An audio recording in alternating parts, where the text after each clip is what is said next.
Hi guys, WineTuber here, and in today's video we will solve the mystery of what is the oldest port wine house in the world. So, let's get started.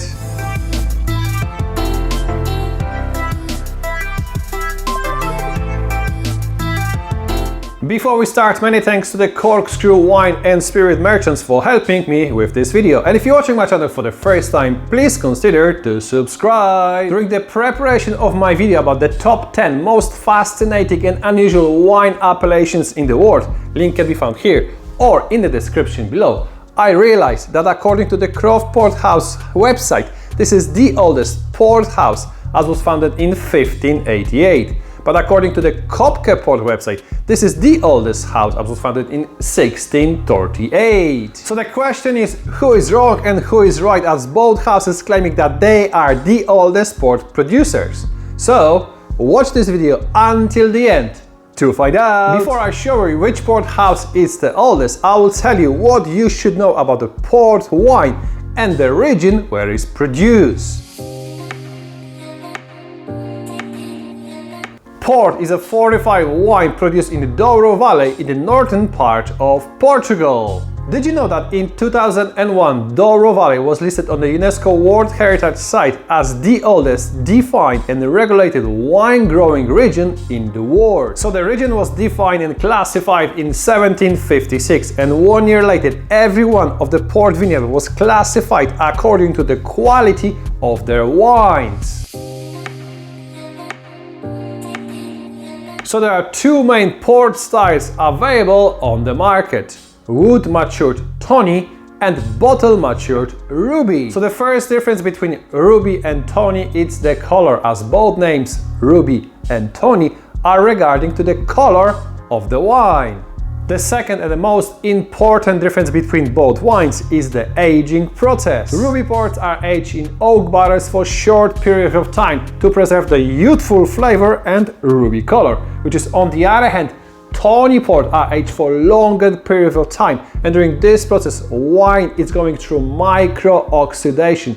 This is why the color of the wine is tawny. So do you know why most ports are sweet and higher in alcohol? It's all about the traditional winemaking process. So the fermentation process is interrupted halfway by adding brandy, a grape spirit.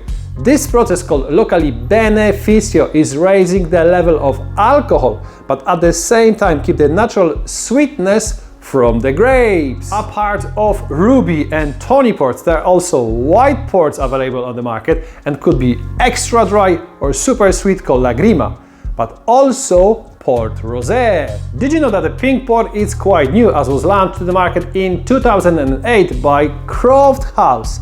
Pink port are quite easy drinking, very youthful, and should be consumed when young. There's way more to tell you about the differences in between Ruby and Tawny port, but also about the white ports. This is why I make this separate video about those topics. Links can be found here or in the description below.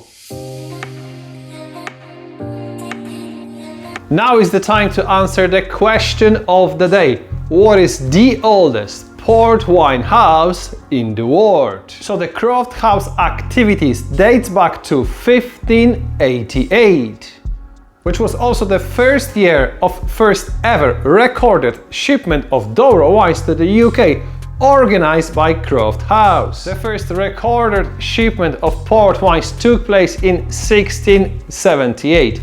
And the wines were shipped by Warris House. Fun fact, did you know that a large amount of Portuguese wines were shipped to the UK in exchange for salt cod, called locally bacalhau? Summarizing, Croft is the oldest house who shipped Douro wines to the UK, but Kopke is the oldest port house, as was registered in 1638, meaning that definitely Kopke is the oldest port wine house in the world. What is really interesting and quite confusing about the entire story is that according to the Croft website, this house was founded in 1588.